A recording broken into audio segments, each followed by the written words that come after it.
Meeting of the Northfield Finance Committee to order at 6 p.m. on February 22nd. I guess it's 6:03 actually, February 22nd. And I'll read the reason that we're meeting this way in a Zoom meeting. Pursuant to Governor Baker's March 12, 2020 order suspending certain provisions of the open meeting law, Mass General Law C-30, Chapter 30A, Section 20, and the Governor's March 15, 2020 order imposing strict limitation on the number of people that may gather in one place. This meeting of the Town of Northfield Finance Committee will be conducted by a remote participation to the greatest extent possible. A record of the proceedings will be posted on the Town of Northfield website as soon as possible after the meeting. And I just want to check again. I don't believe Tom Walker is on. I haven't seen him yet. And the weather. So why don't we just proceed? Yes, he's probably plowing. Yes, I think so, and then we reschedule. So first order of business, we'll take up the minutes of our last meeting, which was 2 weeks ago on the 8th. And Beth did the minutes. I sent them out last night.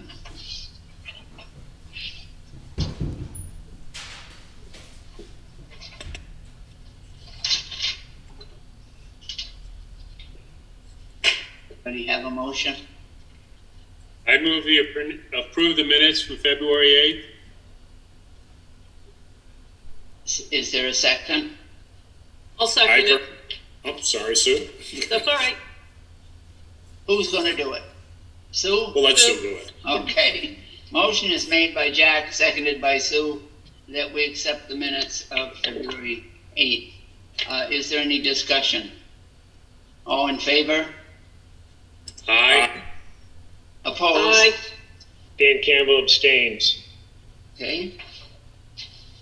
I think we've determined, haven't we, Andrea, that even though you're not here, you can vote on them if you want to. I haven't had a chance to look them over, so that's why I'm abstaining. Usually you can, generally if you have to make a quorum especially. Yeah. Okay. The vote is unanimous for those present at that meeting. Thank you.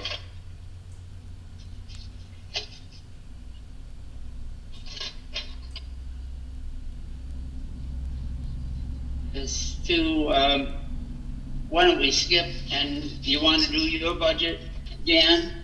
Sure.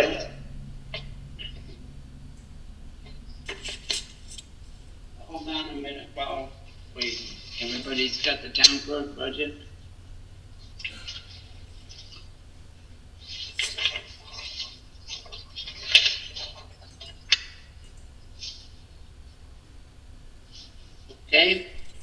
Okay, first of all, the salary is kind of a bogus number. I just threw in there what I thought you guys were going to come up with for cost of living, so that will change. I think I've already changed it. Yeah. Okay. All right. Dog supplies have gone up. I was in the negative this year, but so I increased that by $150. We get more dogs coming into town as far as doing that. We're also taking me a little bit longer to do the dog licenses and that, so I had to increase that line item in the budget. That's pretty much it in the clerk's part as far as doing that. In elections, it's kind of like I have to use a little bit of a crystal ball. I increased wages. First of all, wages have gone up for the election workers as far as doing that. It's up to 13 and change now. I think it's 13.25 now. And with the a lot of people doing mail-in ballots, I had to use the election workers for that. Whether I need to do that now or not, I don't know. So I put a figure in there to try to make sure I had enough in there. We did use a lot of. I just want to let you know I'm admitting Tom. Okay. Oh, you just are? so you know. Yes, just letting you know. Thank so we you. got grant money that was a lot, would help me out, paid for a lot of things with the elections this year as far as doing that. Let me just go down here. Postage is going up. I think I got enough in there unless they go extremely high. Luckily, again, we had over 800 people, no, 1,200 people look for mail-in ballots. The state helped me out a little bit on that. I'm hoping we're not going to be that much this year, but I can cover using other means as far as doing that. By using election others, I have some money in there to help out if we should see the increase that I had for the last year's elections. Registrars are up a little bit.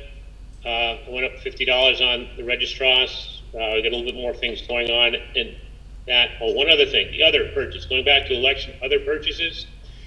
I had some grant money and was able to purchase poll pads, which will make signing in and signing out at town meetings and elections a lot quicker, a lot more efficient, which will help a little bit maybe in my wages. So I might be able to reduce wages next year because of the electronics I have coming in.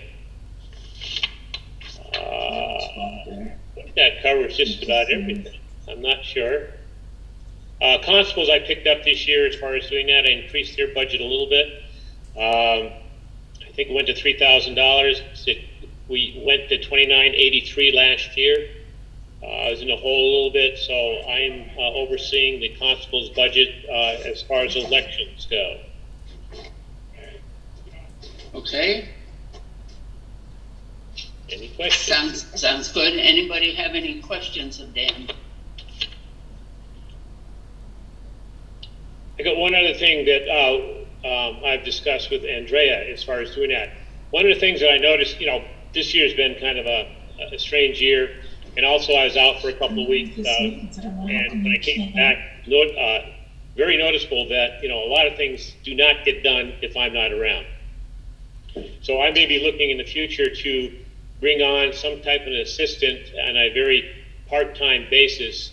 And we looked at some of the figures for that, and we figured that this person might be there for maybe 10 hours a week, working, I think we had step 5 as far as doing that.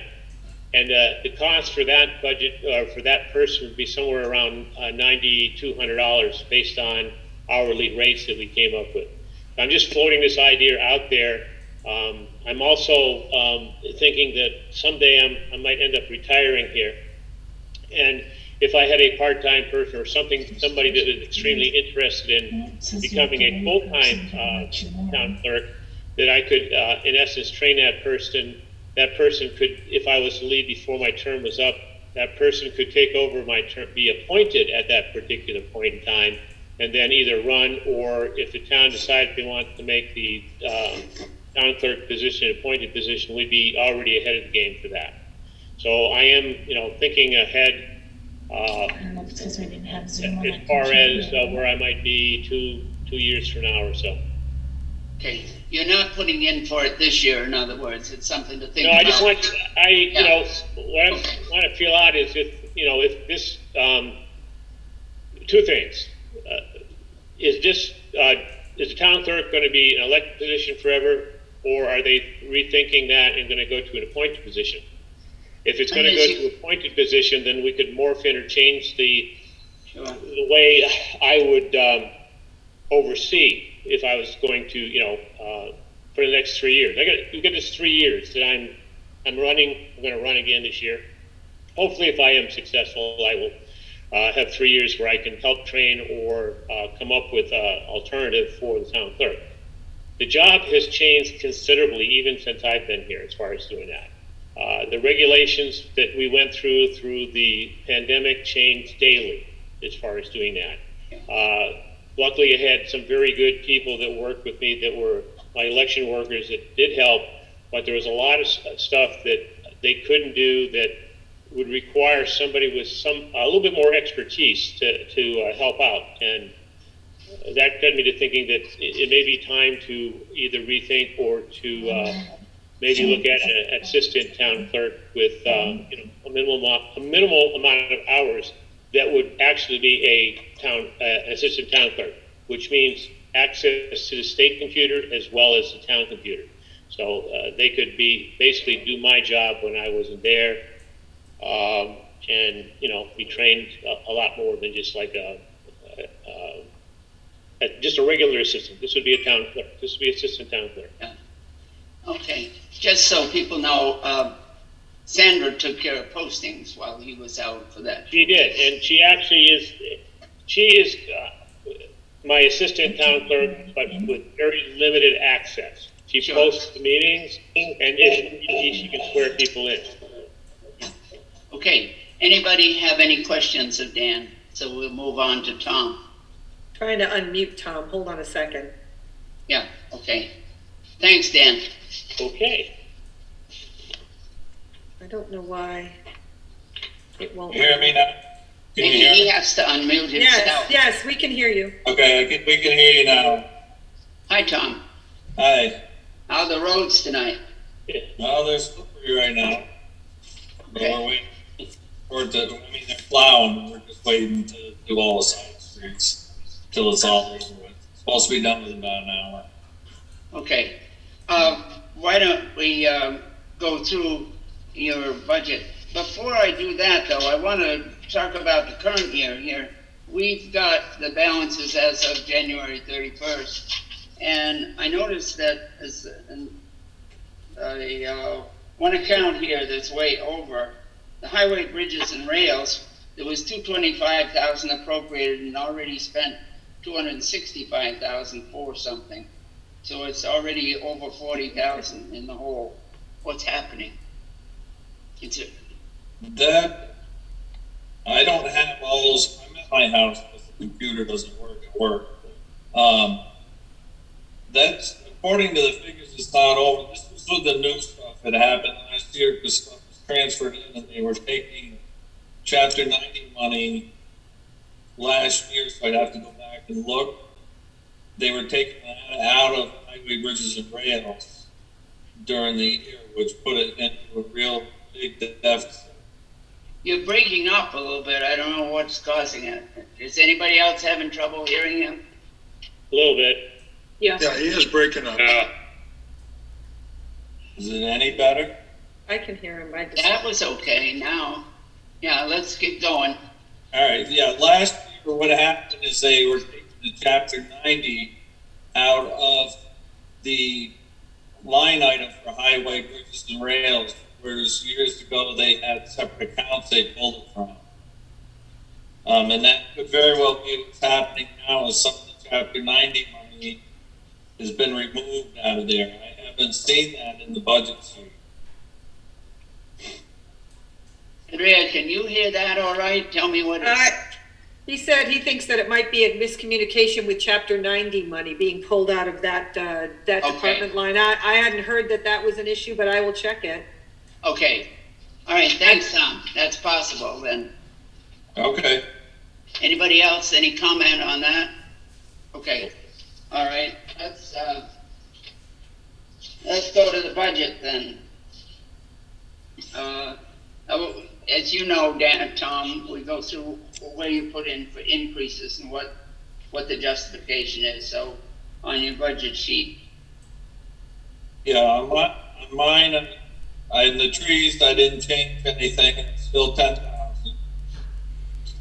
And then the only thing I changed when it comes down to the Public Works Administration is the telephone for the cell, if that's gonna come out of the highway money now, I have to up it because what we had only covered what we had. He's talking about the maintenance worker, whether you're gonna add that cost of that cell phone to his budget. Okay, that's, all right, we'll have to decide on that, but that's what it represents, then, the maintenance worker's cell phone. So that's That's right. $100 a month? 75 maybe? Okay, all right, we'll consider, But yeah, think about that. Okay, the next increase is, wages, increase of over 6,000. That was just, anything is just that's raised is the increase for the COLAs. I didn't put anything into it. Yeah, that's just COLAs and steps. Okay, I can look at my sheet to break it out, but, no, that's okay. So that's what it represents, COLA and wages and steps, excuse me. Yeah, Yes. okay, all right. And as we get down to the snow and ice, that stayed the same at 75, 390.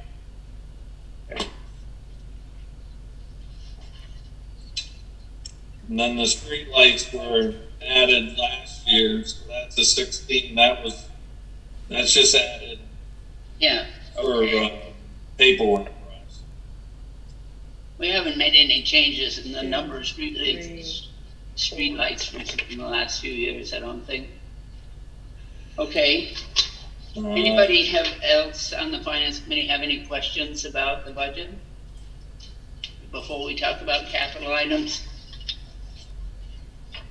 Okay, let's move on then to the capital items. The first one is the backhoe, I think it is, yes.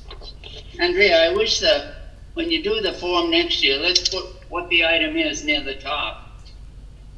looking at the capital form, is that what you're looking at? Yeah, Which one did you want to do first? I have 3 different ones, so I got the loader in front of me. okay, it's the backhoe anyway that we'll talk about, all right, Tom? Yeah, this was replacement of the loader. That's an 05, but after a lot of research is what we've done. The newer backhoe we don't use, we use the loaders a lot more. So I would keep the old loader as the spare, trade the newer backhoe in towards a new loader, which should give us more of a trade-in value. This is the high number, but I don't know until we get ready to trade how many hours are on the backhoe for a trade, if it passes. So Andrea, I'm getting parts of this. It sounds like the 2 backhoes, keep one, turn one in. Can you hear her?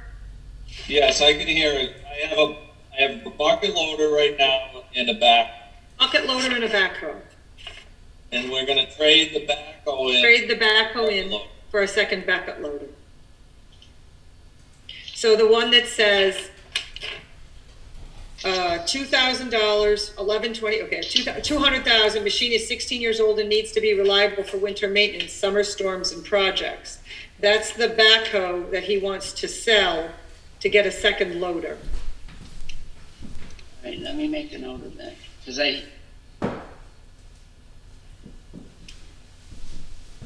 What it's doing is replacing a mainline piece of equipment with a new piece of equipment, keeping the old one as the backup. okay, that accounts for this difference I found in one saying it was 16 years old and another one that's bought just a few years ago. That's 2 different pieces then that we're talking about. Okay, Yes. all right.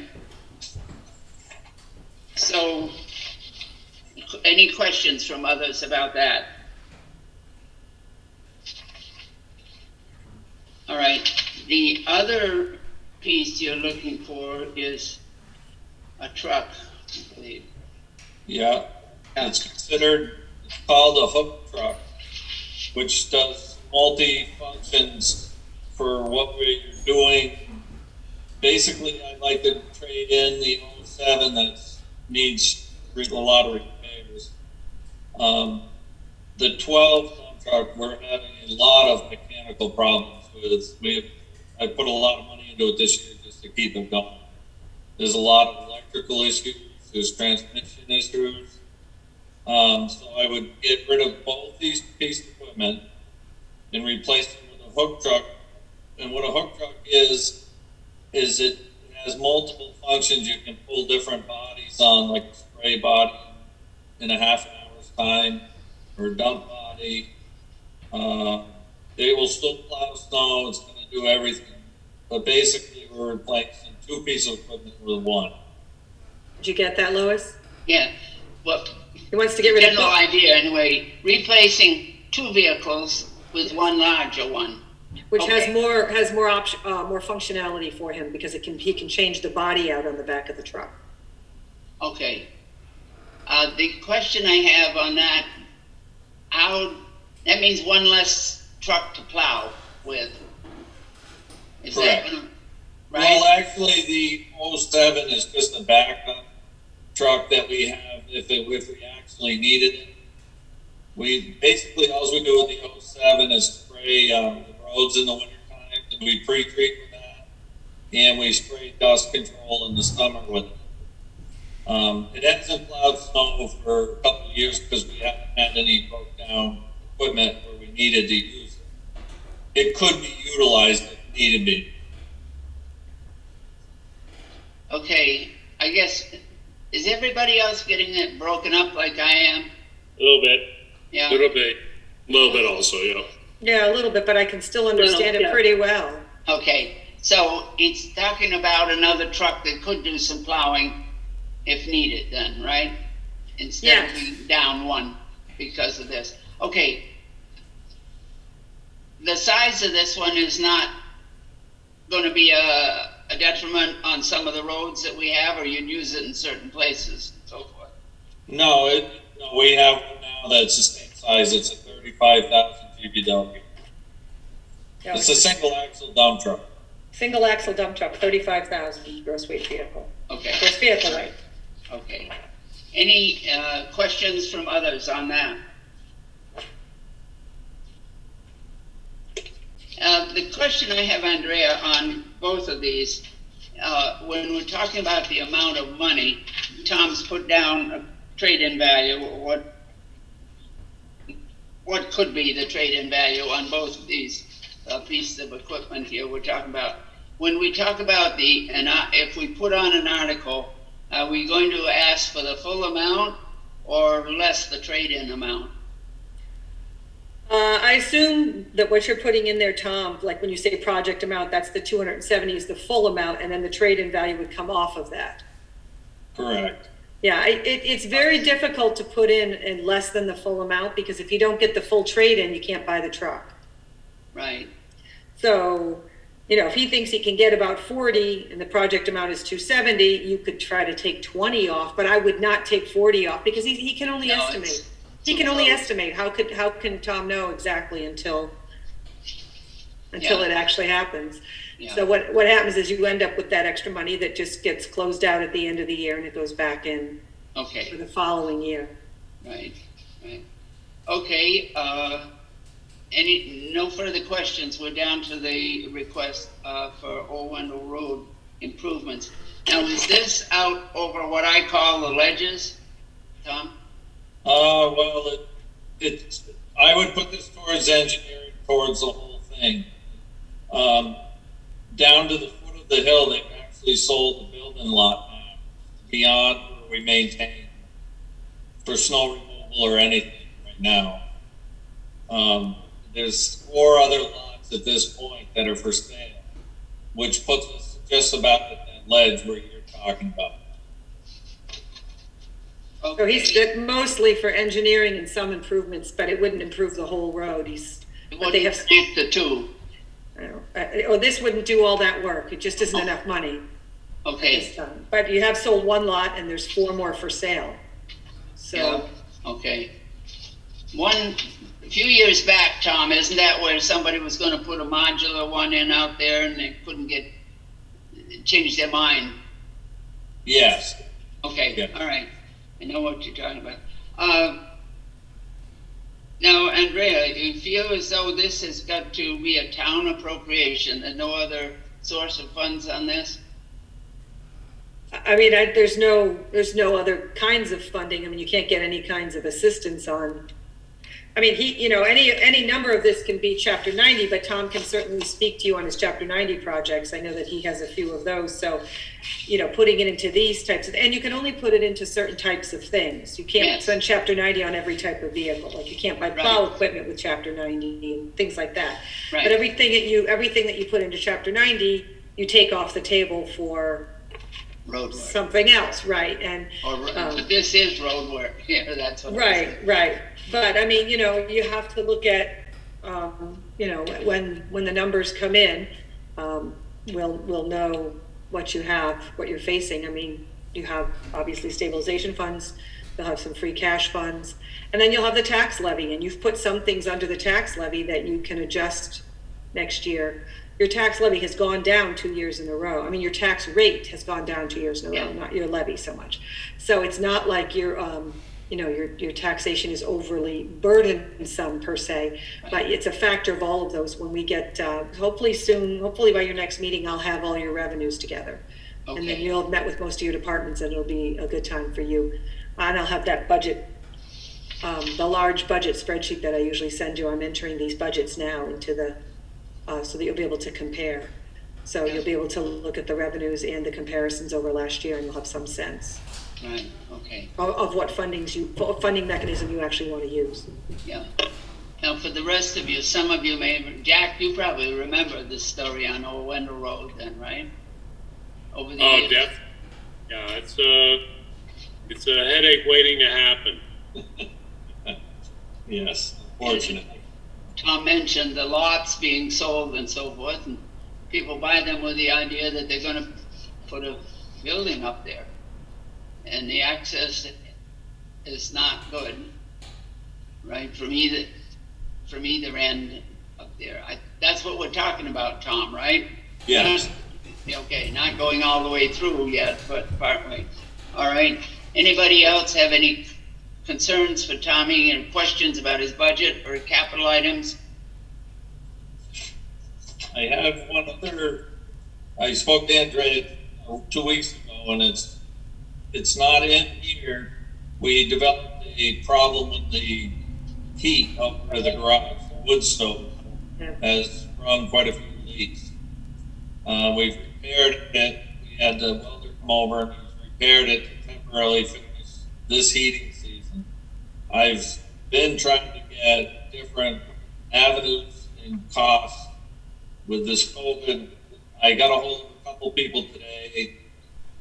2 of the products, one of them is like 50,000. That's a ballpark to replace it with a wood chip burner.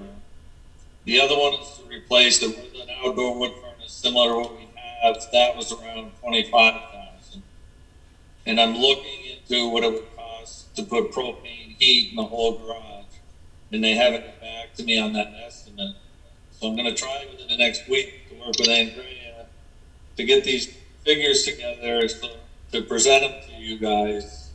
We're going to be able to finish this heating season hopefully with what we have.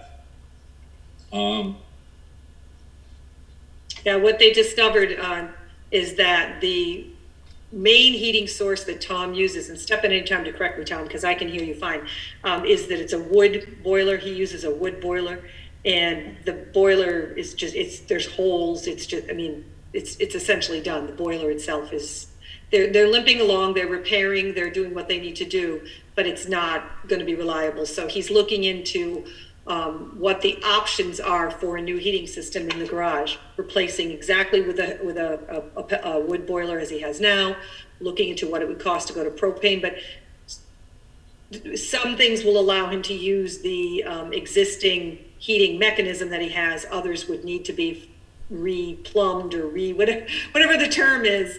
You can't necessarily use the same exact heating system. So he's trying to look at multiple different options to see what makes the most sense going forward.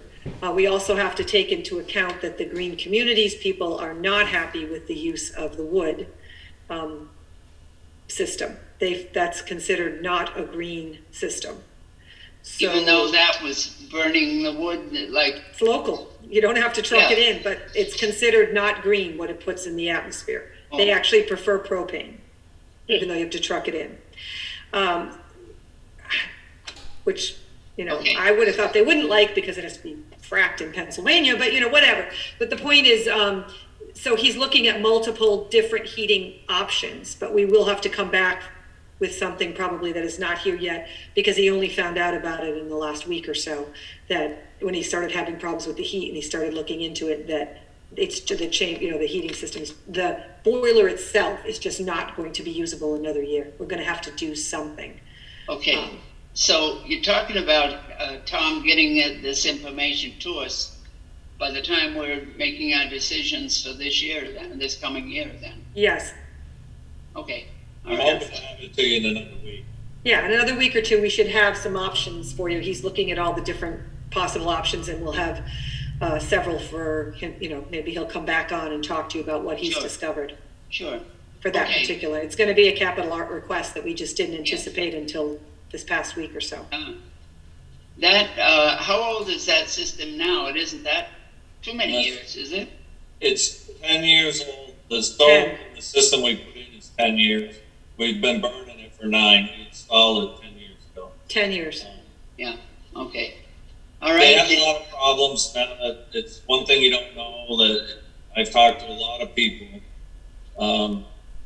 All the different stoves, some of them are in business because of the steel they use and everything else. It's not something anybody knows. Nobody's going to tell you that when they build it. So, Yeah, the steel is a problem, he's saying, was a problem and people didn't know.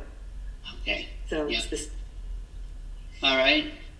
Anybody have any questions on that? We'll wait till Tom gets the information and comes back to us at our 1 or 2 meetings from now. All right, any further questions for Tom? We'll let him get back out on the roads, I guess. okay. Thanks, If Tom. anybody has any questions or questions come up, feel free to give me a call at the garage or on my cell phone. Okay, If you want, somebody wants an explanation for anything. okay, thank you. All right, thank you guys. Good luck tonight then. Thank you.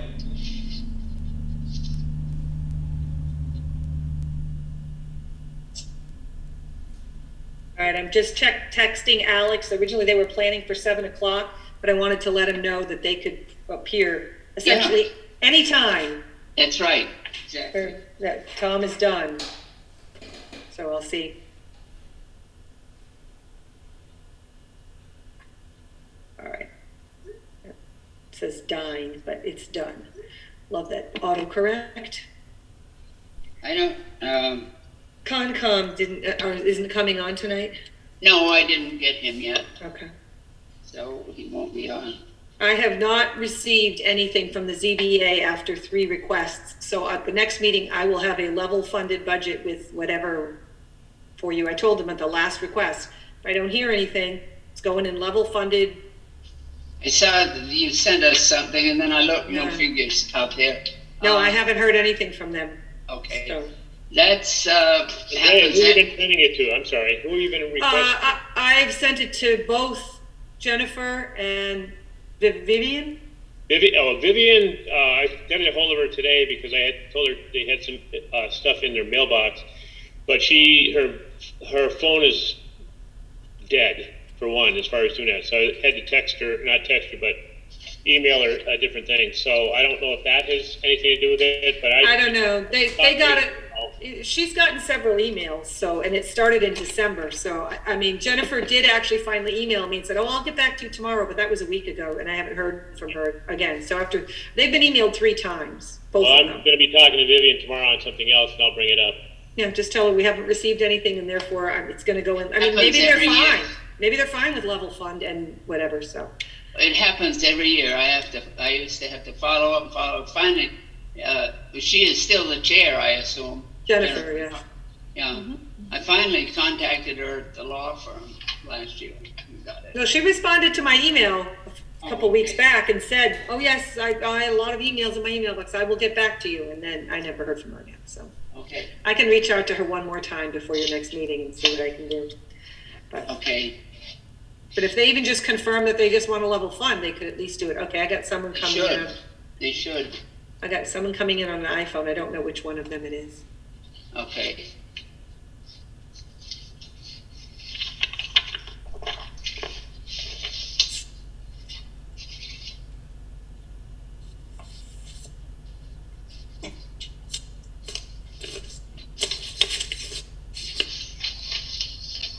All right, whoever just joined us, you're listed as the iPhone, so, oh, he just muted.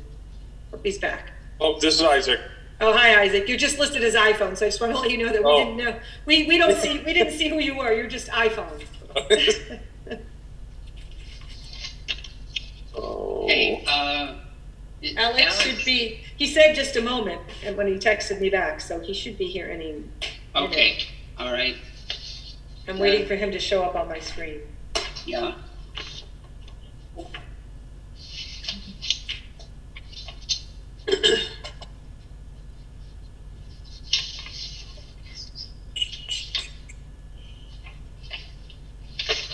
I have two sheets here. One, Andrea, one is dated February 15th, and one is dated 17th.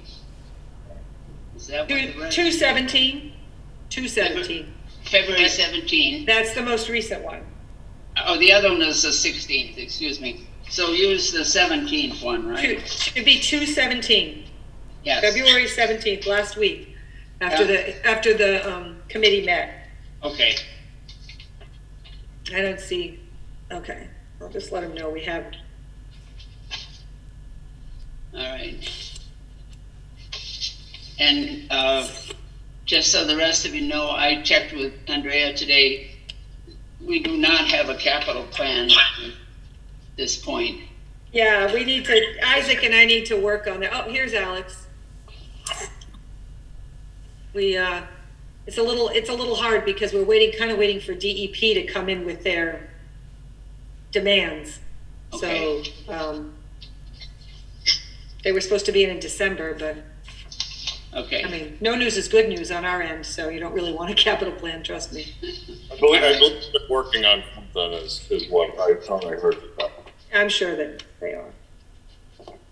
Okay. Where's So Alex? Alex is here. Alex is on as the chair of the sewer commissioner.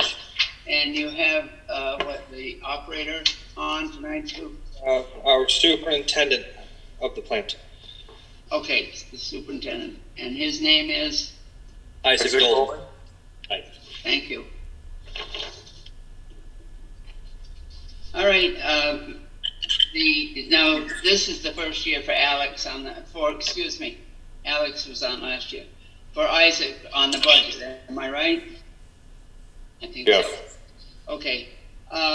What we do is we go through the budget that's been presented, and we're looking for any explanations of increases. And then we want to talk, may have some questions on some of the other items. So to start with here, what is the big jump in the wages? $3,800 jump. Now, I know that Andrea has gone through and applied steps and COLA, but that wouldn't amount to $3,800. What's that represent? That was a raise in my pay, which was part of an agreement of being hired when I started When did you start? in May of 2020, May 4th. Yeah. Now, we have a wage and salary schedule and classifications for the various positions that work for the town, and how doesn't allow for separate increases like this. How did you come up with this, Alex? Okay, so this was under a previous commission where we had made an agreement that after somebody has been working for us for 6 months, we would redetermine what their grade and steps should be. And we honored this. We decided that we will continue to do this. And Rob Layton did not vote yes on it, but Dan Gray and I did vote yes on it, and it passed. And it's what we chose to do, and it's what we're going to do. And some people agree with it, some people don't, but this is a matter of $3,800 and keeping a plant director. I want him to stay, and I think he's done a good job the past year to where he deserved it. So that's why we decided to do it. And What's the pay that he gets now? Do you know what is his grade and step now according to our pay plan? Do you know? well, we had recently just authorized him to be grade 11, step 4. He's Before grade that- 11, he's grade 11, step 2. Step 2, my apologies. No, you authorized him to 4. Okay. For the new one. Excuse me now, it's grade 11, step 2 now, and it's going to step 4, is that what you're saying? Correct.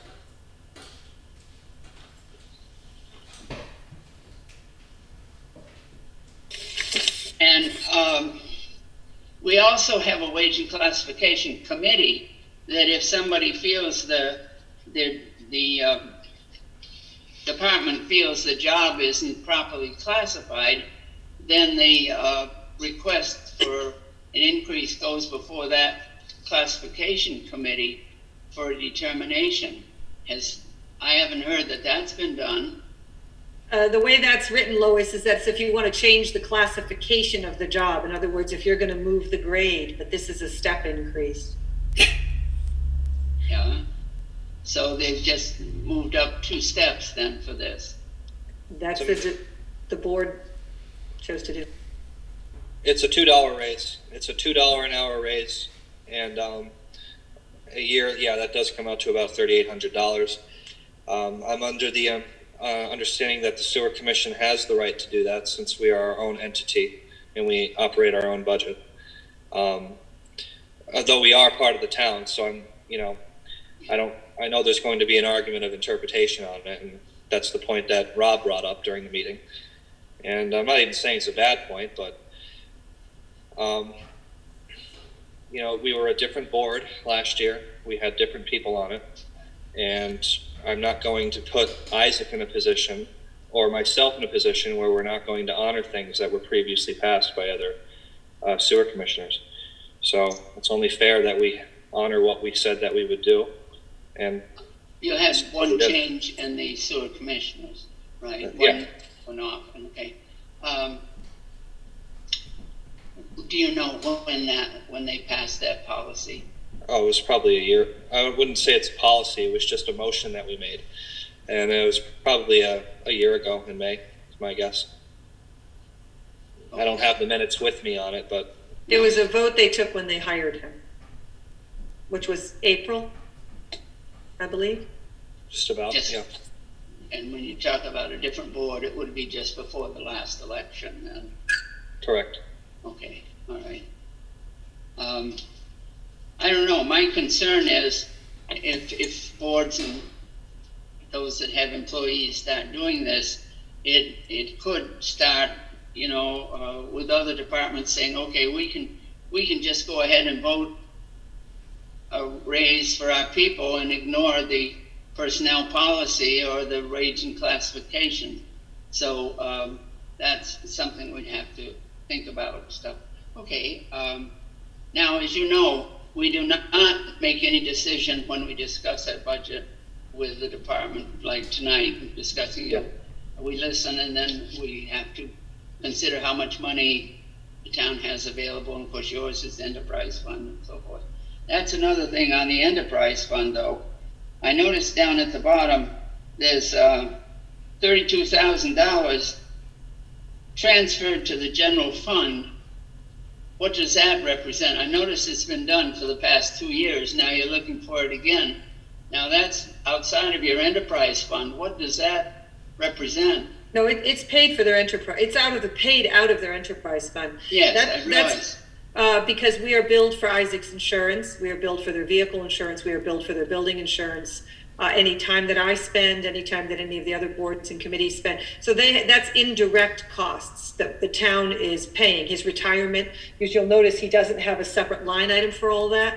Right. That's all paid out of the town's estimate because it's estimated in the town's buildings, the insurance, the vehicles in the insurance. So that piece is the indirect piece that covers those costs that the town is actually paying on behalf of the sewer. Yeah. Okay. All right. Another increase was $500 in part-time wages. How did that occur? That's just step. That's just COLA by rate to keep it on the step.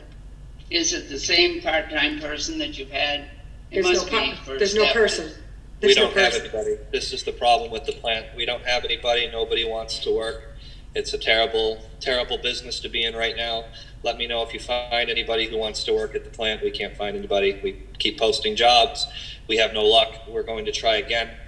And this will take more of a, this will help, this will definitely help Isaac not get so burnt out. He's down there a lot. That's why we're eventually going to be getting to the overtime item, which I'm sure will come up. And in a way, this is just, I mean, Isaac wants to work. I'm keeping good track of him to make sure that he doesn't burn out, because I don't need that. And nobody should need that. So we don't really have a choice right now but to just have him work down there. And so until we find somebody with the right qualifications and licenses, which are required by law, we can't hire anybody without those correct licenses. And we keep posting and we get no bites. Nobody with the right qualifications.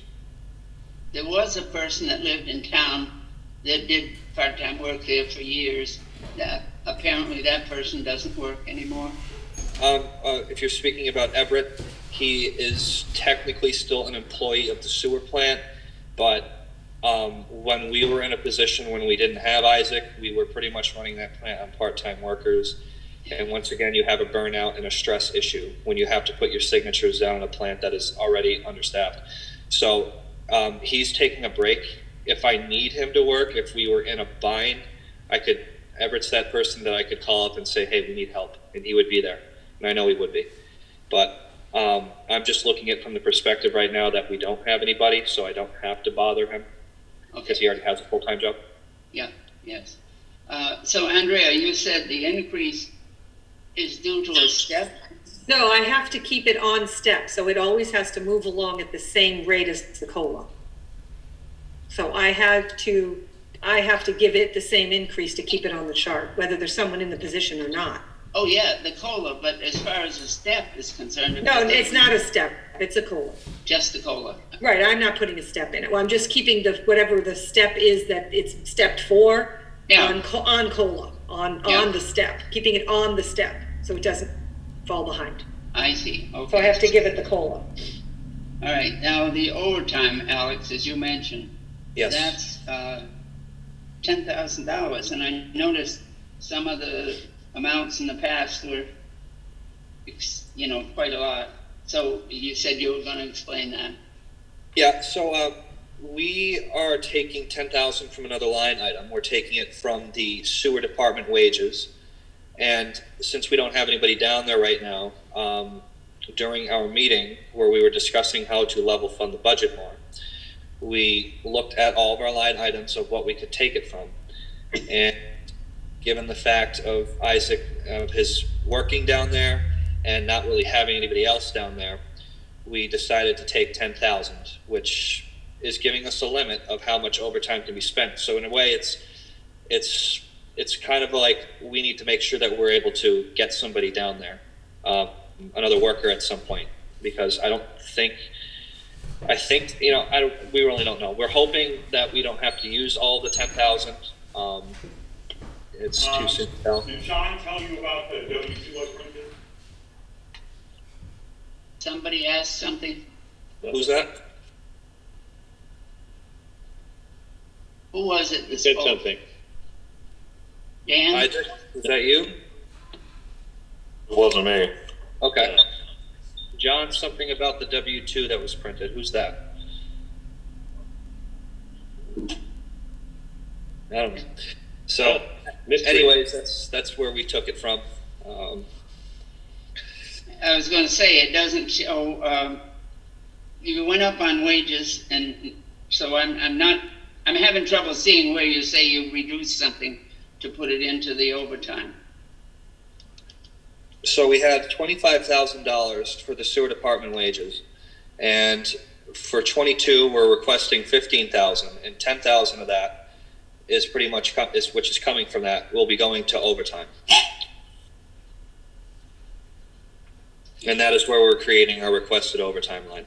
Mm-hmm. So it's really a one hand covers the other. So basically, it's not really an increase Right. in your budget. Our original assessment of our budget was well over 300,000, which was not a good thing to do. So we as a commission worked on level funding this budget, and really looking at where our increases are going to really be, which are going to be in wages. We don't anticipate anything else going up in the future besides sludge removal and stuff like that, which is already a business that is kind of like an issue to be with because there's not many places to get rid of it. Yeah, I see it now, 2 lines below where it's been. Okay, and there's a reduction down here in the note. So what's the balance on the note now? Do you know offhand? We're getting close to paying it off. I don't know the exact number. We don't have a lot of payments left on that note. I remember Andrea had told us. You have 2 notes, you had 3 notes, you now have 2 notes, and you have 2 years. This 2 year years, and okay. next year. Well, fiscal 22 and 23, I should say. We are anticipating after these notes are paid off to still budget for them. So we are always having some form of debt so that we can plan forward more capital projects for our dying plant. In other words, I think we need to know what is it, DEP that has made some criticism that, Correct. but as Andrea just said, that you don't have anything in writing yet telling you what that will be. We haven't heard from them. We had a conference with them a couple months ago. It was an enforcement conference. They were going to write us a bunch of things they want us to address, and we have gotten nothing from them. And I guess in a way that's a good thing because You don't want to ask for it, no. No, we don't want to ask for it. Well, But at their meeting, they did discuss, there are other issues. You constantly have to do line improvements, replacing manhole covers, other capital things, and doing a line on a street or doing a line on a couple streets, that's going to be big enough that they're probably going to have to take it, that's going to be a couple $100,000 possibly, depending on the streets that you choose. So it makes a lot of sense if they're going to try and keep their budget level to keep some sort of debt in there, because they're going to have to borrow, even if they're sort of small 5 or 6 or 7 or 8 year projects, as opposed to hitting people with big projects every few years. Try and keep that maintenance up on the different replacements for various lines as they go along. okay, you just answered my question, I guess. You said replacement lines. It's not expanding the service. No, at this point in time, I think, Alex, there was a couple of places you guys have been talking about doing some replacement. Correct. There are a couple spots in town that we need to do some line replacing and some infrastructure improvements. We anticipate getting to some of those hopefully by the spring or summer, once they're out to bid. Okay. Now, going back a couple of, in the earlier years listed on here, it shows, some money appropriated and sometimes it was spent, sometimes, Sue, you had some questions about that, possibly about what was used and what wasn't, and Right. What I had was like on your collection system, you've got $9,000 for the last 2 years, but you're not really using that. I don't know. Are you guys not? What's up with that? Isaac, can you answer that? I can't speak for previous years, but I know from this year that will be pretty well expended between the some inspections and broken pipes. That's going to get used up pretty well, I believe, this year. Okay, because right now it says you've only used, I don't know what the date is on this, but it says you've only used $985. It is higher than that. I don't have the exact number in front of me, but it will probably be, it'll be expelled pretty well, I believe. Because there's also been stuff that, like treating lines and things like that'll chew up some of that too, which should be more of a yearly thing, just to try to keep, roots and things from infiltrating the lines any worse than they already are. And There's definitely some manholes that need to be Replaced. replaced or improved, and a large expense at some point is going to be opening some of these easements, because I've been opening them up just for like paths. But if we need to ever access them with with a Vector or something, there's some of these lines, there's no way you can get into them at this moment in time. So really just hoping that nothing bad happens, because that'll be a real hassle to basically build roads through some of the woods here to get to some of these manholes. Because, and even some of the manholes like between, what the heck is that? Glenwood and North Plain over there, that's all swamp, that's a mess. I mean, and if we have, but there's a couple manholes out there. If we ever have to get out there, holy cow, it's going to be, that's going to be a major project, Right. So I'm just trying to do what I can with what I got right now, and try to kill off a lot of those roots and stuff. So hopefully we never have to get out there, in the near future. Right. But it's definitely something which also is a concern of DEP, that, manholes were not located. There were several manholes I'm trying to locate. That'll be an expense too. But the fact that a lot of them couldn't even be accessed is really what they weren't too happy about. Because how can you maintain those lines if you can't access them? So that's just something that's going on. Were they paved over? I had heard they've been paved, some of them have been paved over, is that true? Glenwood. Yes, that was my only understanding is that was part of previous projects that need to get corrected and finished, basically, with my understanding. And there's some more manholes that'll have to get raised this year as well with paving projects and whatnot. Yeah, they discussed them at their meeting. They talked about Glenwood, and then you had North Lane between Moody and Burnham, and then Highland Ave. And there's some different projects on those different roads, including raising structures and possibly line replacements in some spots. And the other question I had was on sewer parts. You've got $23,000 budgeted, but I'm not really sure what's included in that. I saw that your repair and maintenance, you had some money in that last year, I guess it was, $800, but you expended $6,800, and I see that line item's gone. I'm assuming that went into sewer parts. That's what I was told. They just got rid of that part, whatever the other line, the repair and maintenance.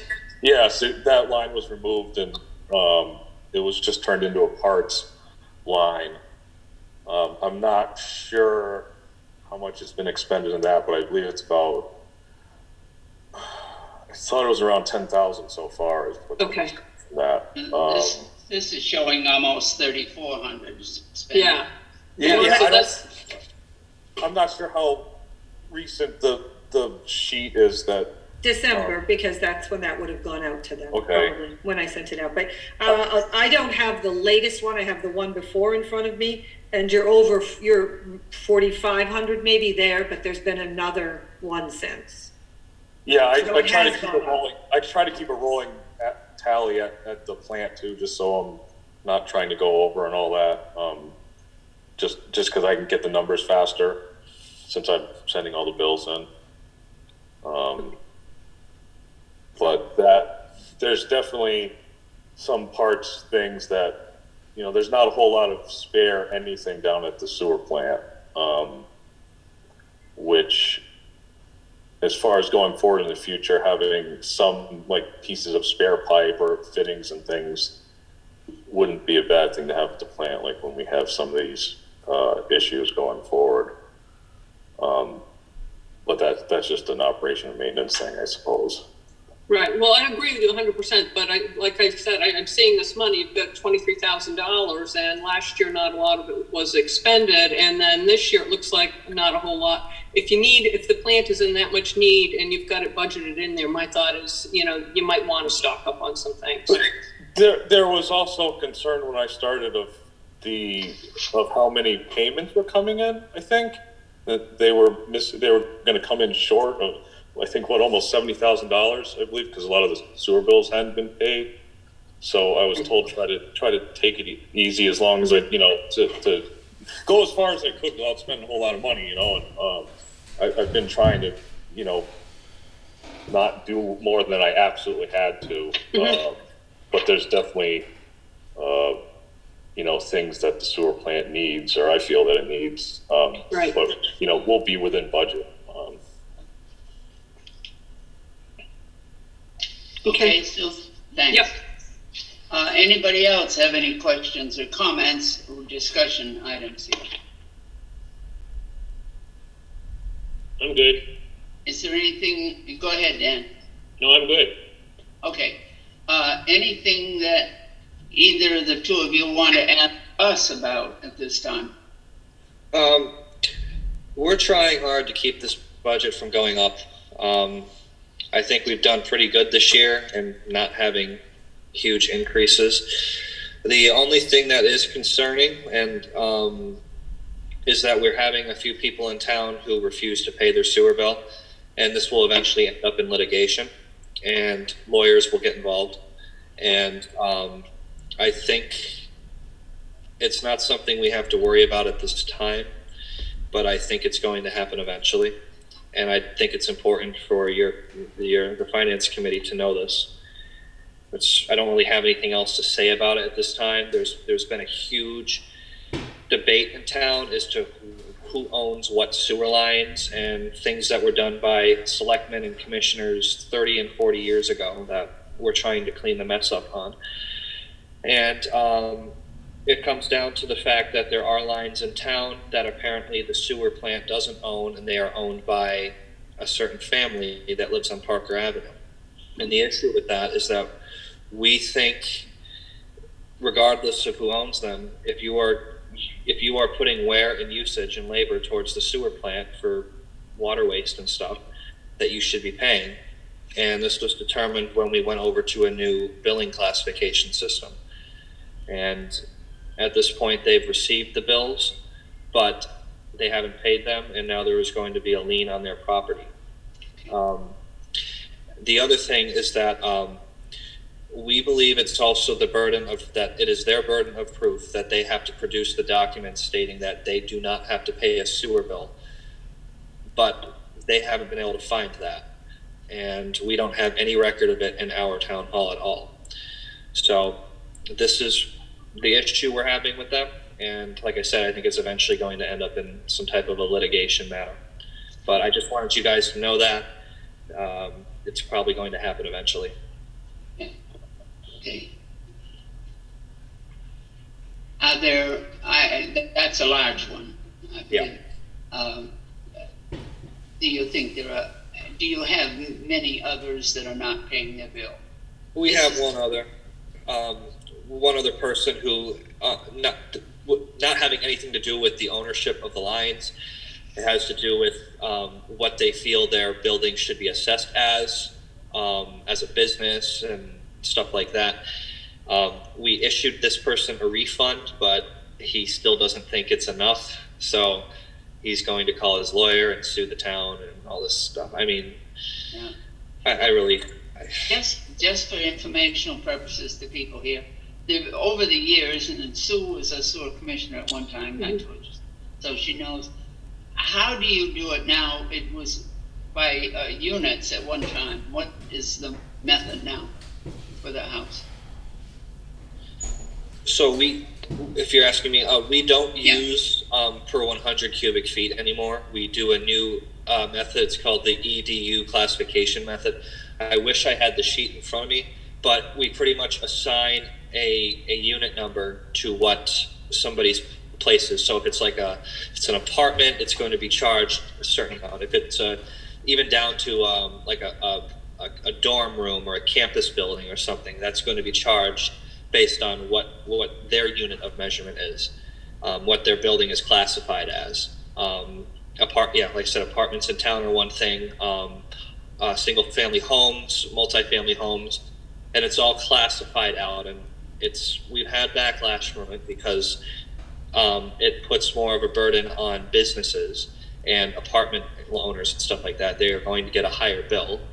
But we did this a couple of years ago now to take a burden off of the single family owners. So it's pretty much they're paying a little bit less and businesses are paying more. But they're the ones that spoke out about having bills that were too high. So we did what we could do and created this new billing method. A lot of other places use it.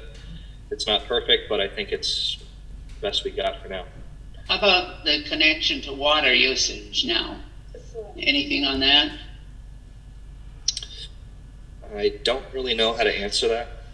On No, water they're usage. they're not doing it that way anymore, Lois. They went back Okay. to the units.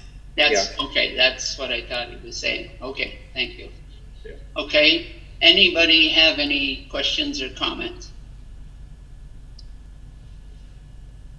And any word from the college about, or they expect to increase the number of students incrementally over the years here?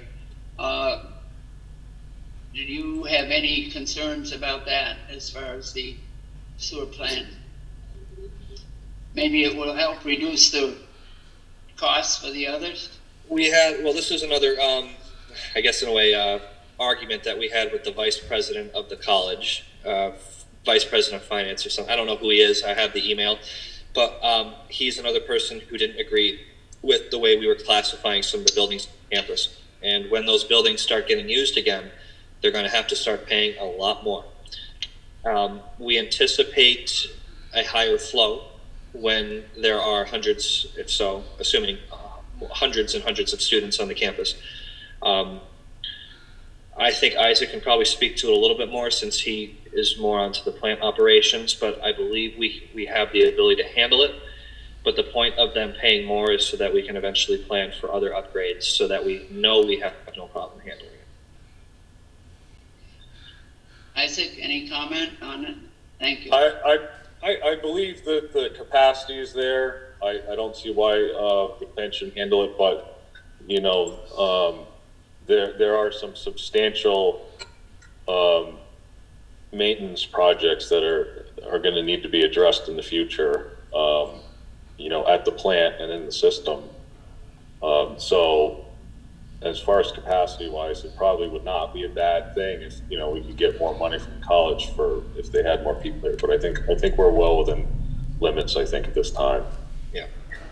Yeah, well, what was it? NMH had what, about 650 students there when they were on the campus, and then of course that caused, when that closed down, the costs had to be divided up among the other users, and that caused terrific increases. And I suppose those people are looking for it to be lowered back down as the college comes on with more students and so forth. So, okay, anybody else have anything further to question or discuss? Okay, thank you very much. Both, Thank you for your time. Alex and Isaac. Thank you. Thank you. Okay. Have a good one. Yep. Okay, thanks, you too.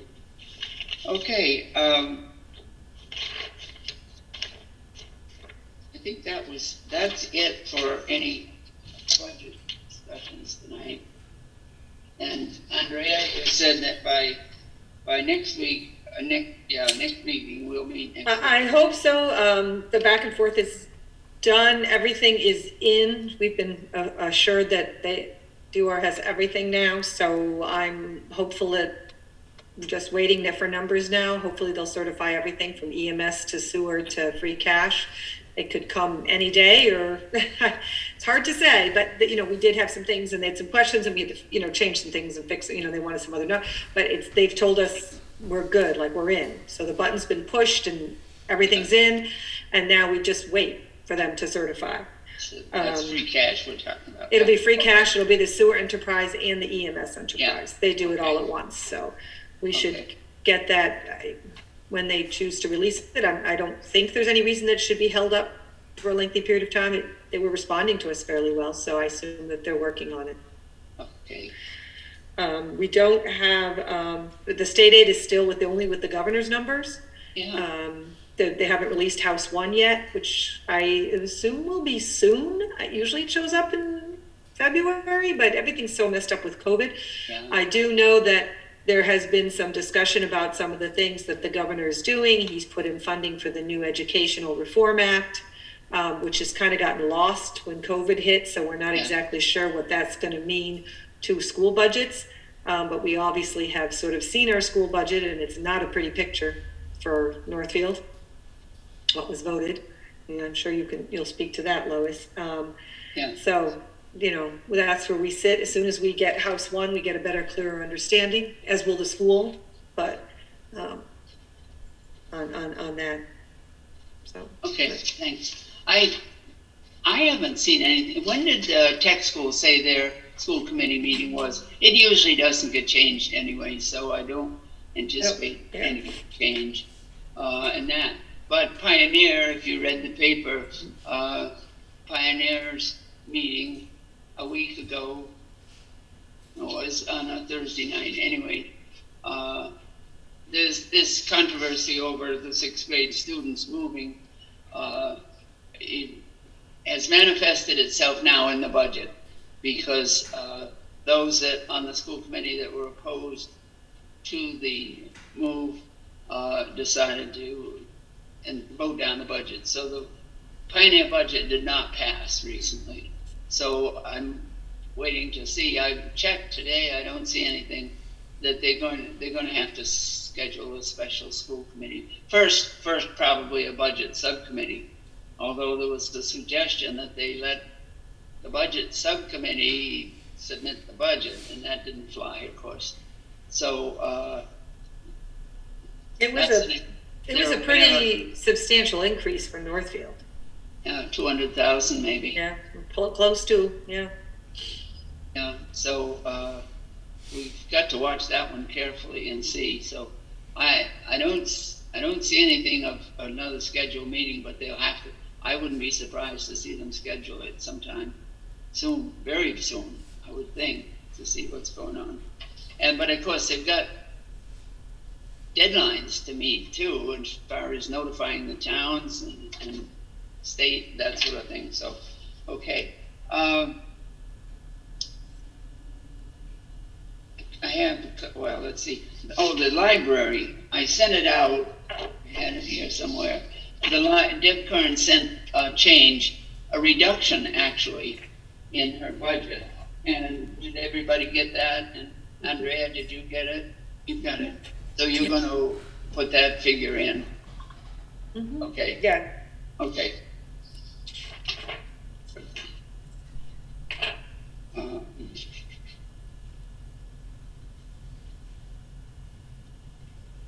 I've got a couple of other things, but how about other meetings attended? Tony, yours? Yes, we met last Thursday and met with all the people who submitted projects and got some more information about them.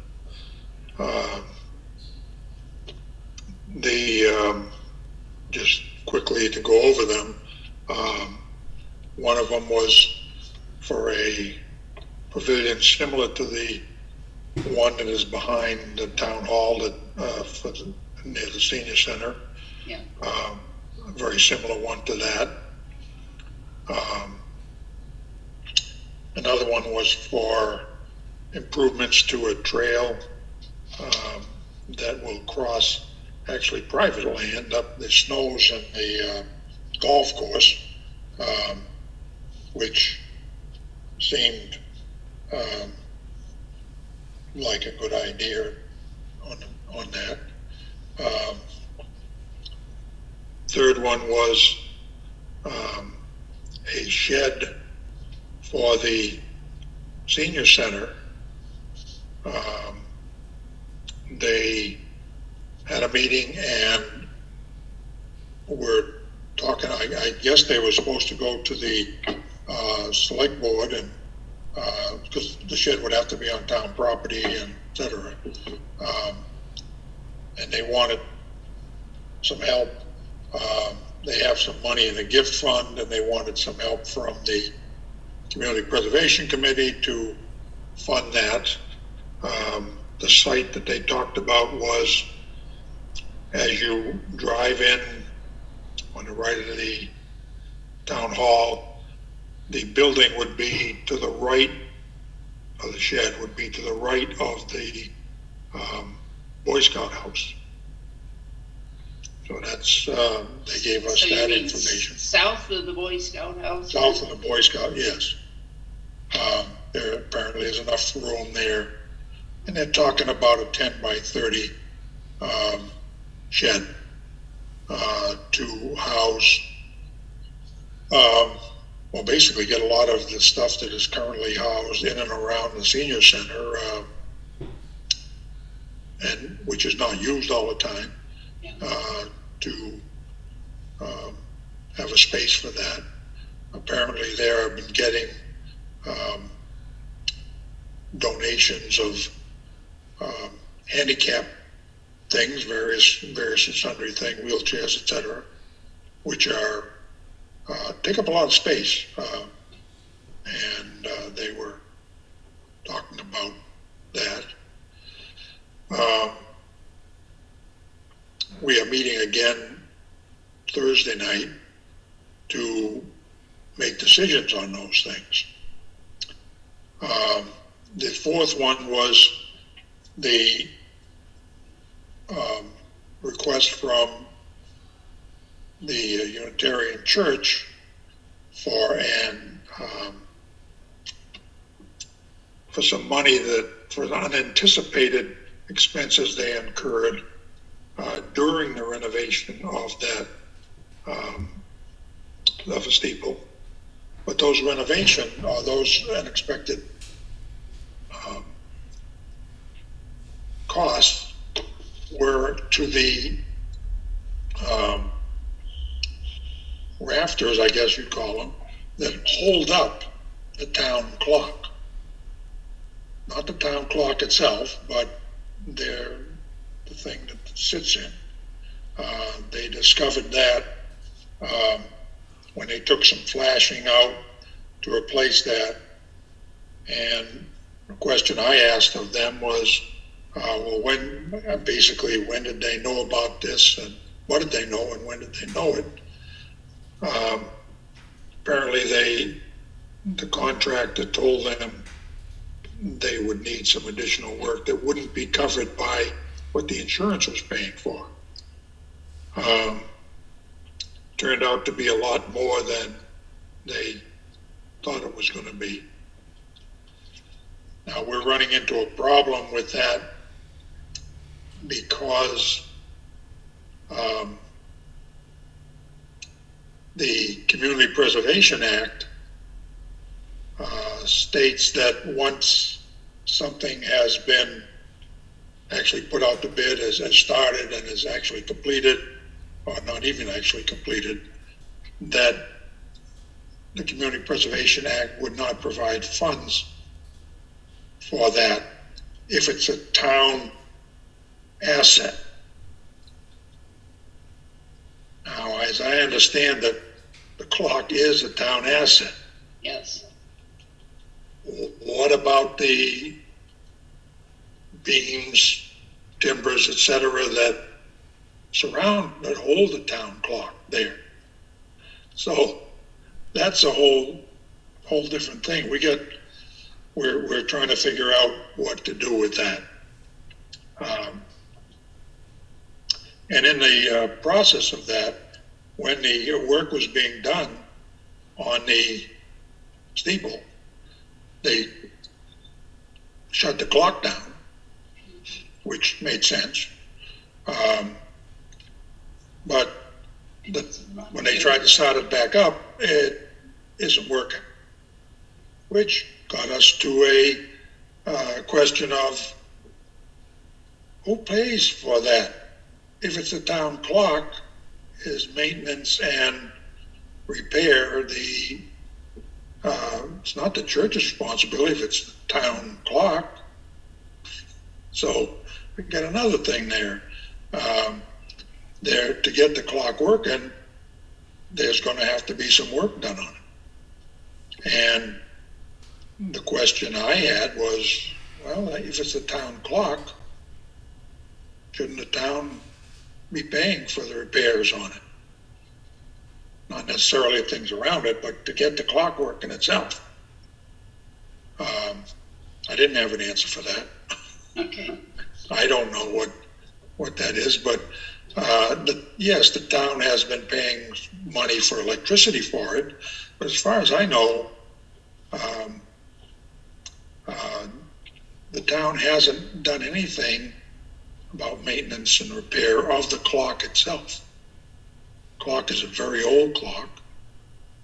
They did some research on it. They found out that it cost $600 in the initial to buy it, which was the sale price. Actually, it was about $750, so they got $150 knocked off whenever that was put in, which was a long time ago. But that's a question I would bring to the town. If the town wants the clock working, should they be paying for the repair? Okay, Andrea, I think it's something we should make a note of, whether we want to do an article or not. Several years ago, it hadn't worked for a number of years, and my recollection is there were donations and fundraising to repair the clock at that time and get it working again. You had reported that I had said it was definitely town clock. I've been asked, I guess, about 3 times now. This past week, I checked quite a ways back. I don't mean I checked every year, but I jumped some years and go back. And I stopped looking in 1945 because I found where there was money raised for the town clock and for water for the water fountain, for the one there that's by the town hall now. And so I didn't go back any further. I think that's proof enough that the town owns it, no question. I don't think Well, they're questioning that. Actually, they went back even further, and they did find someone up at Mount Herman who had records going back quite a ways, and actually that's where they found out how much the clock cost, et cetera. So I don't think there's any question that the town owns it. Yeah. It's just the fact of who's going to maintain it. Yeah. Back at that time, of course, before it was electrified, they used to pay somebody to wind the clock. Right. That was the Right. expenditure that I found too. Okay. Is your committee going to make a further decision on this?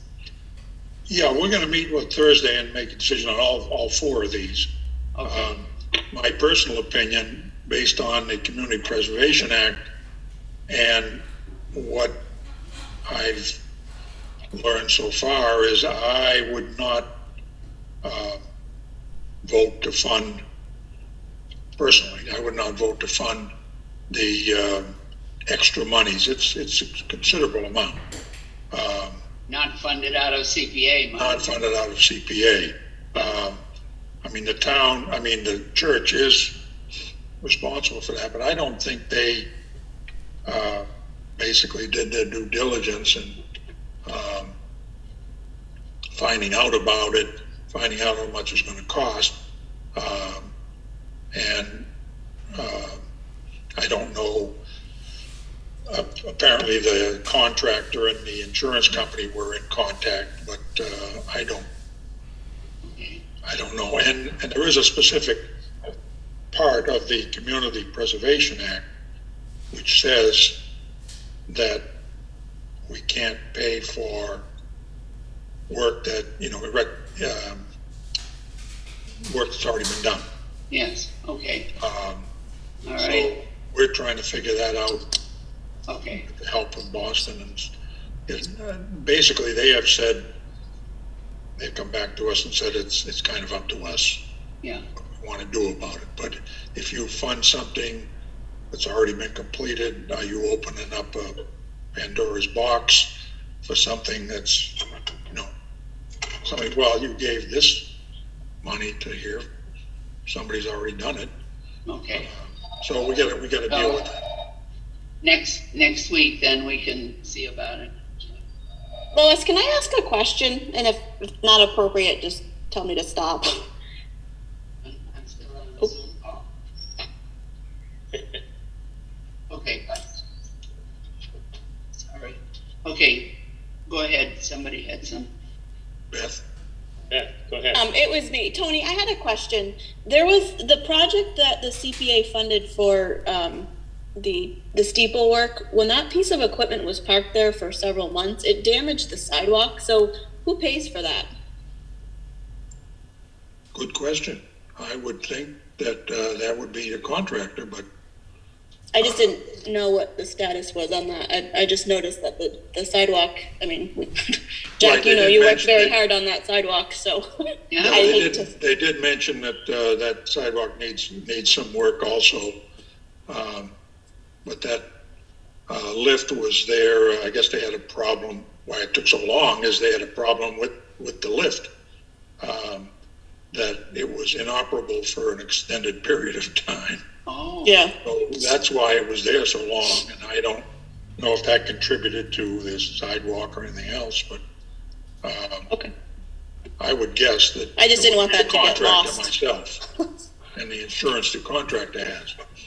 I would think, yeah, whatever. Okay, thank you, Tony. Bernie, you've had a committee meeting of your public safety complex. Yes, we had a meeting today at 4:00 on Zoom for the Emergency Services Building Committee meeting. And a couple of quick things. We had Scott Thayer, who was the low bidder of the 4 quotes were received for repair work to the, that's the concrete repair work. He has gotten his equipment there and he will start working there in the interior of the building in the next couple of days. So hopefully, like I said, we will work to stabilize the current fire station to keep it at least, like I said, secure and take care of some of the needed repairs there. The other thing too was at a property we're looking off of Main Street, a environmental assessment was done of the property, or basically a wetlands study. It was done and it was found that we have 55,000 square feet available at that place, which would not require any permitting. And if we went to 99,100 square feet, we would need permitting for that additional square footage from the Conservation Commission. And the town was billed $2,460 for that work. We are also, in case this property doesn't meet our needs, I'm talking, because there's other considerations. Mass DOT has, that's a consideration we have to think about. We're going to potentially look at 2 other additional properties, which in case this property is not feasible, for potential looking at those for, a alternative location for the public safety building. That's basically it. That's the report. Okay, thank you. When do you meet again? We're meeting again in March. Let me see. I just wrote it down on my calendar. That's close enough. Okay, that's fine. Yeah, thanks. Okay, any questions anybody has on those? All right. A couple of things, Andrea. Town hall drainage. I guess it was pretty wet out there this past week, out in the parking lot. And I have an engineer, and I should any day now. We've gone back and forth a couple times. We met out there with Tom. We were talking about, because there is some old drainage there with pumps, and could we pump? And there used to be some kind of system, and then there was question about tying in with the Mass DOT, but the pitch isn't very good, and we don't know. Mass DOT might drag that forever, but he did get the Mass DOT drainage plan, so we could look at that. Then we walked back there. We talked with them about what land we actually own. The town owns a fair bit of land back there, almost all the way up to the butter's garage. There's a huge grass strip. So then they went, we could put, because we had talked about originally where to put water. We could actually put some drainage in there. So they are, I should expect in the next week or so to have the engineering proposal. They went back, were told by Tom and myself, give us the options. We're at the point now where this is the land we got. These are our resources. go figure it out, your engineers, that's what you do. So I'm hoping to get an engineering report in the next few weeks, then Tom and I will meet and we'll talk about what they come back with, what actually makes sense, what's feasible, what we can do. And then we'll see how much the cost is gonna be on that. And right now, there's a fair amount of money in that account, so I'm loath to ask for any more because I don't have anything to substantiate any request to do the work. If it's really, really high, then we'll have to think about what we're gonna do. But I don't anticipate it's a huge, huge expense, but until I get that engineering report back and we actually pick a plan, then we can talk to the engineer about the cost. So it is in the works, it's been in the works, we've met several times out there, and I'm hoping to have that engineering report in the next few weeks. That was, 100,000 was appropriated in 2017. There is still money in that account. Yeah, it must be quite a lot. I don't think much has been spent. And it's an 03, so it's in here somewhere. Drainage and parking lot, $98,689.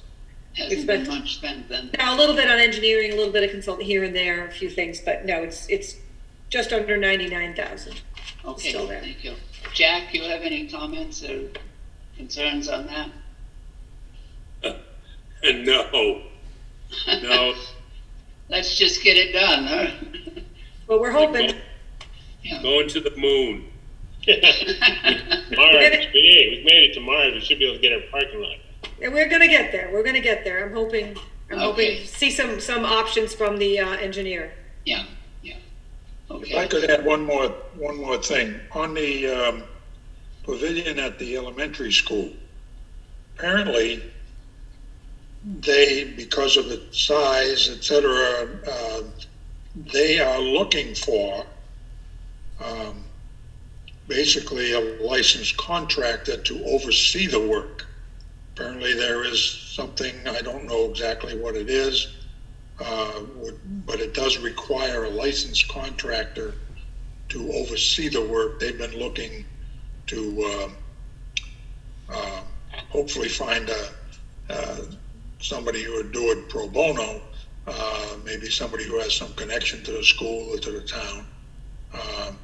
They've been trying since December, I guess, trying to find anybody, and have not gotten anybody. So if anybody knows of a licensed contractor who would be willing to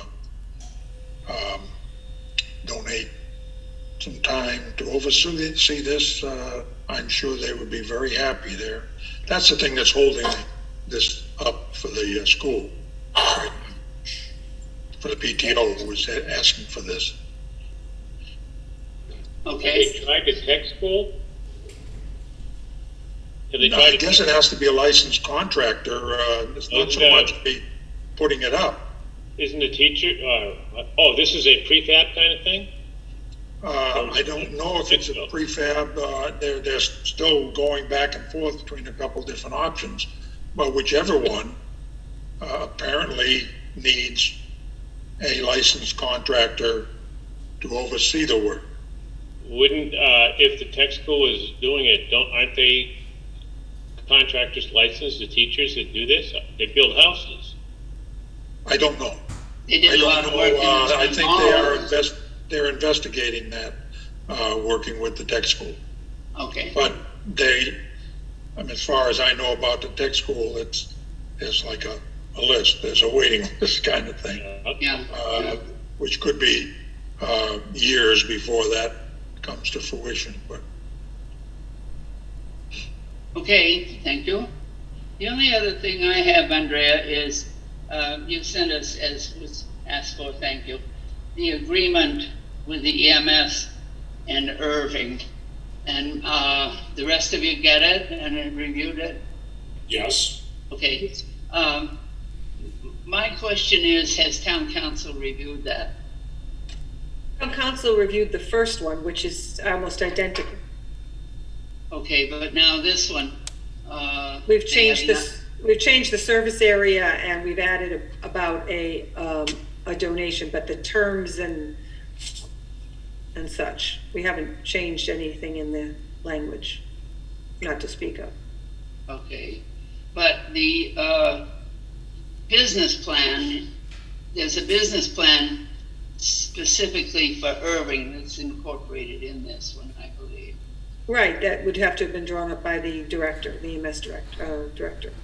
Yeah. Chief. When I asked about a business plan, I envisioned a business plan for the future of the EMS service. As to where we're going. All of a sudden, you know, we hear, okay, a couple of years ago, okay, now Bernardston was coming on. Now this is coming on, Irving, this part of Irving. What are the plans for the future, or any possibilities for others? Not that they'll come to fruition, but what is the business plan for the future of the EMS? That was what I was thinking about. You know, if they have any plans to do something like that for a business plan? I can't really speak to that. I'm not, you know, I don't know what the next step is. I mean, they've been working on this, and he's been working on his budget. I'm not sure. I'm not a business person. I don't do business plans. I do things more, you know, town oriented. I'm not sure what a business plan for a town department would look like, in the respect, because I don't do formal business plans like you do at a business school, you know, and those to me, having seen those, look very different than a town service plan. So I'm not exactly sure myself how you would do a business plan the way you seem to be envisioning it. Although I'm not sure, I don't know, you know, you envision what you're envisioning and what he's envisioning, and apparently they're two different things. I mean, in terms of what a plan looks like. So I can't say that I speak to that he's doing a business plan the way that you envision it. I don't honestly know the answer to that. Anybody else have any thoughts about that? Yes, no, I have one question. Reading the agreement, and then there's a part in the back of this agreement where there's questions and answers. And the thing that concerned me was there is a question: Will either town incur any additional costs? And the concern I had was that the answer was, as Northfield EMS is not a for-profit entity, it is our goal to always at least break even. However, we cannot control the actual call volume or the patient's ability to pay our bills for service.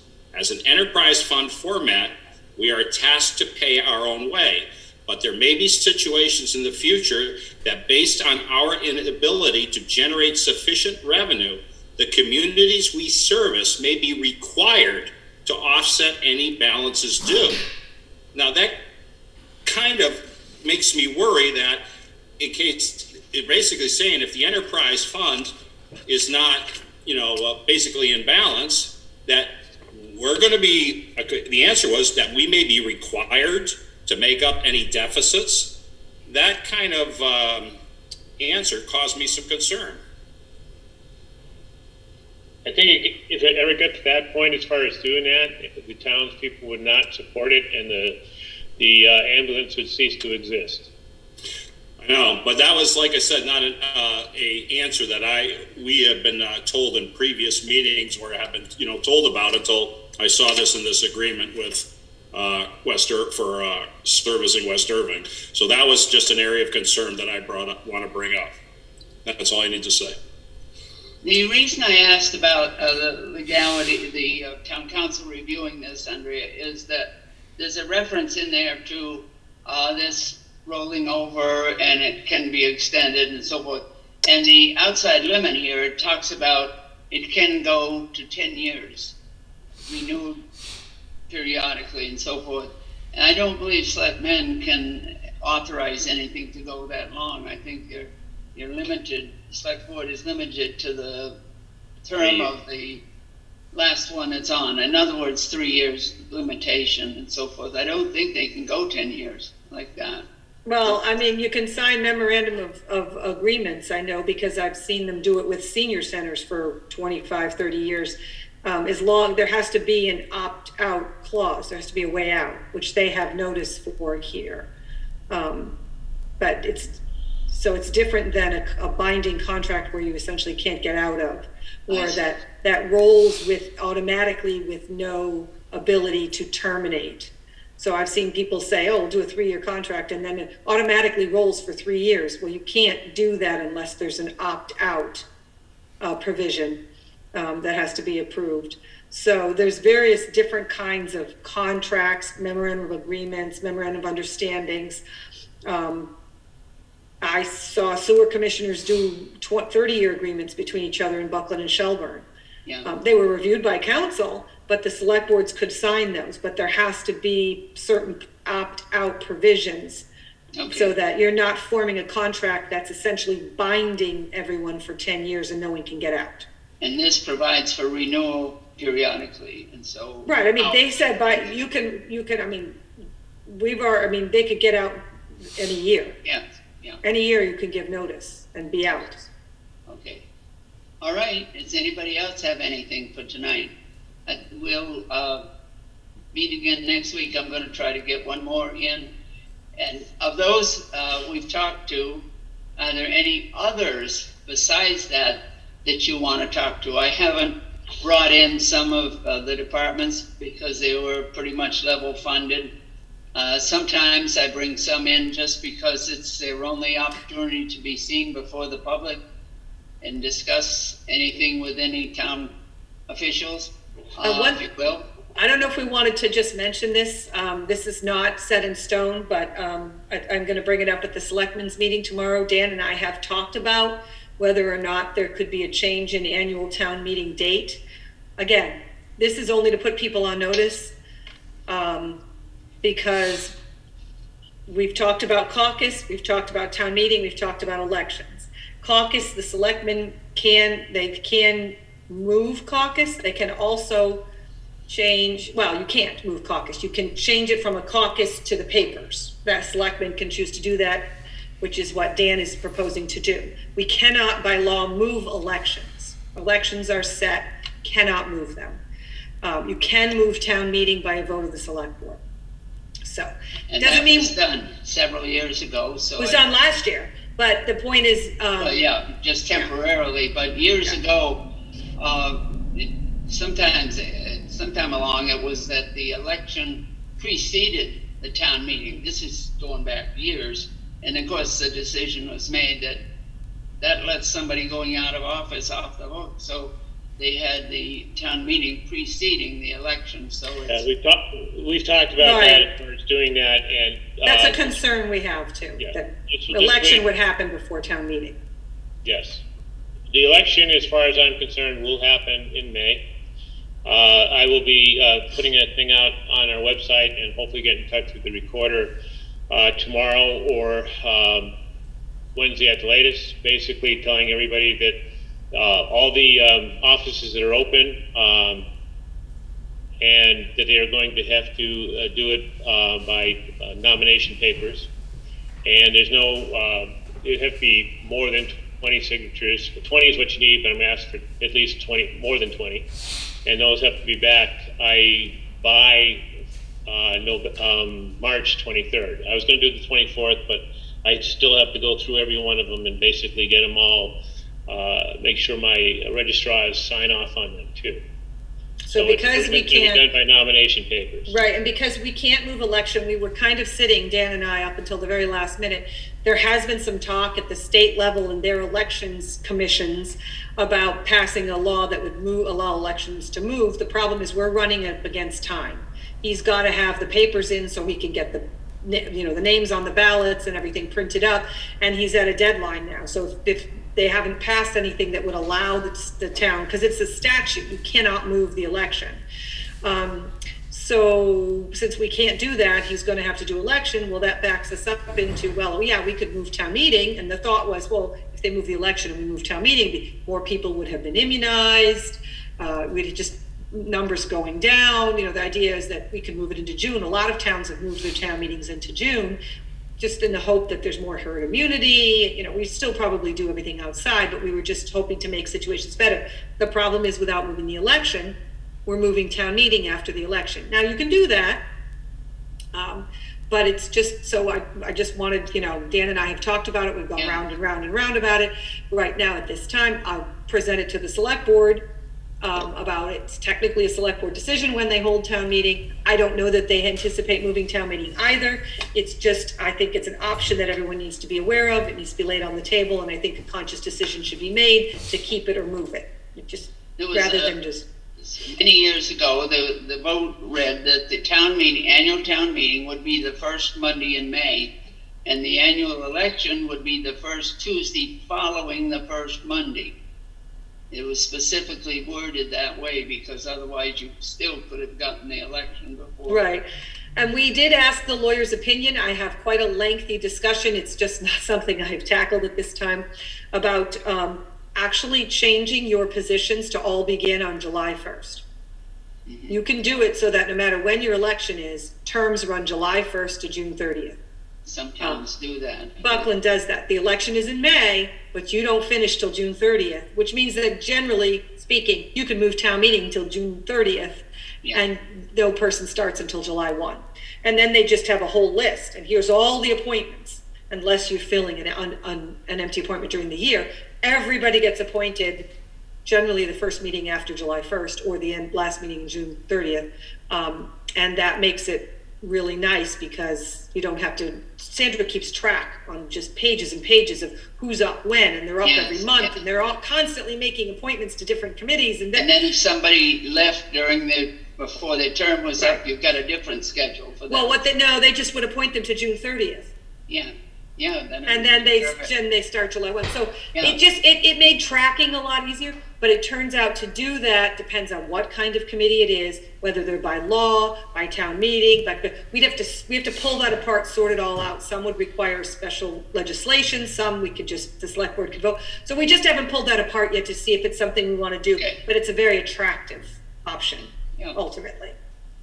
Makes it a lot easier, but So there is some talk about whether town meeting would move. I don't know that that's the case, but the select board may discuss it tomorrow night, and I just wanted you to hear it. Mm-hmm. It's not that anyone's made a decision to do it. It's just a possibility a lot of towns are exploring.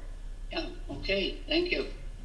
We'll meet next week. I will get the agenda out when I know what's going to be covered. I would say that we will start deliberations next week because as far as I know, there's only one that I want to get back in here. I want to, not get back in here, get in here to discuss the budget, conservation. The other thing I'd like you guys to consider, and this is going to be, Lois will see this soon when I send out the first policies. We do have a community compact where we're doing written policies and procedures, financial policies and procedures. Ultimately, the whole board finance committee will be presented with that to look at and hopefully adopt. One of the things that's in there, which I'd like to see come about and would like to consider this year, is that after you guys put together your budget, whether it's completely formal or not, but it's pretty substantial, like once we have the numbers and you're really looking at it, I'd like to have a joint meeting of the select board and the finance committee. Because that way it could transition essentially from you sort of presenting to them how you got where you are. Usually that's been a very weak position. I tried to step into it last year. It kind of got muddled. I'd like to make that more of a formal transition, and then they would hear and the budget and ask any questions and get a chance to discuss it, and that you guys could discuss even any differences at that time, so that when you go to town meeting, the select board and the finance committee have had at least one meeting with the same budget numbers in front of them. Don't have to agree on everything, just nothing says you do, but you guys would at least know maybe where each person or committee stands on things, if that's amenable to you guys. We used to do that, and then it changed when we got the empowered town administrator, but sure. I still think it should happen. Yeah, okay. I'd rather they come to one of our meetings. It doesn't matter. I mean, either way, I think. Okay, have it Zoom that way, so. Okay. Yeah, I don't think that's an issue. Okay, very good. Anybody else have anything to bring up? Then how about a motion to adjourn? It is 8 minutes of 8. I make a motion to adjourn.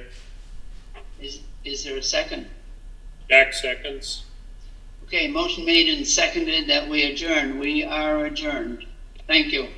Thank you. Okay.